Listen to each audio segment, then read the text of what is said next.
Tu es musulman? Je le suis. Quand est-ce que tu es devenu musulman? Quand j'avais 17 ans. Quelles étaient les circonstances? Je sais pas, c'était genre croire en Dieu, tout ça. Je ne suis pas... Genre, tu sais, j'aurais dû commencer par dire je ne suis pas doué pour ça. Quand j'avais 17 ans, je vivais à Washington et il y avait une pizzeria en face de chez moi. Et il y avait genre tous ces mecs musulmans qui travaillaient là-bas et j'avais l'habitude d'y aller et de faire des blagues. Et j'étais aussi un gars naturellement curieux et je posais des questions sur sa religion. Et le gars était tellement passionné par ça, c'était très convaincant. J'aime cette perspective d'avoir une vie pleine de sens, une vie spirituelle et je pense que c'est ça qui a éclairé ma décision. Je lis que tu es musulman et ils ont fait référence à quelque chose qui m'a fasciné. Le puits de Zemzem. Il y a un puits appelé Zemzem en Arabie Saoudite.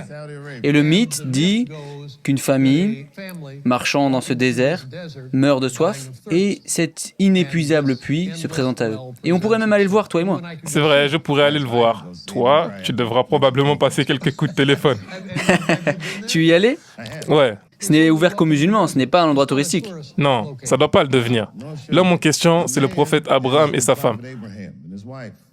Le mot Zemzem, vous parlez arabe, ça veut littéralement dire stop, stop. Parce que quand il a été donné l'ordre à ce puits d'apparaître, l'eau jaillissait tellement fort que la femme a crié stop, stop.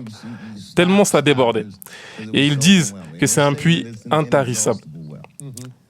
Ce qui me conforte dans ça, c'est l'idée que tout cela vienne d'une seule source, que cette source est finalement bienveillante et même si on ne comprend pas les intentions de cette source, elles étaient toutes liées et délimitées. Vous savez, genre, l'islam n'est pas tel qu'il a été présenté dans l'espace public. C'est une vision si étroite et méprisante d'une croyance religieuse.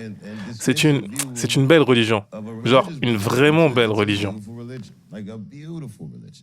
Et les idées de cette religion se retrouvent également dans toutes les principales religions abrahamiques. Vous verrez ces idées dans le christianisme et le judaïsme.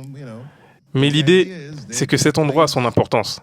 C'est un endroit où vous venez apprendre. Tu arrives ici en ne sachant rien. Tu as la tête pleine de bêtises et ensuite tu continues.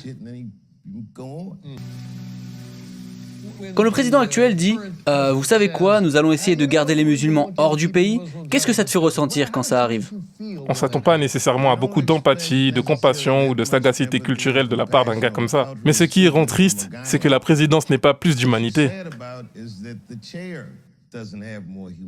Mais cette présidence a-t-elle déjà été humaine? Quand Biden a appelé Trump le premier président raciste de tous les temps, eh bien clairement non. Alors comment je me sens quand j'entends une personne blanche dire des stupidités?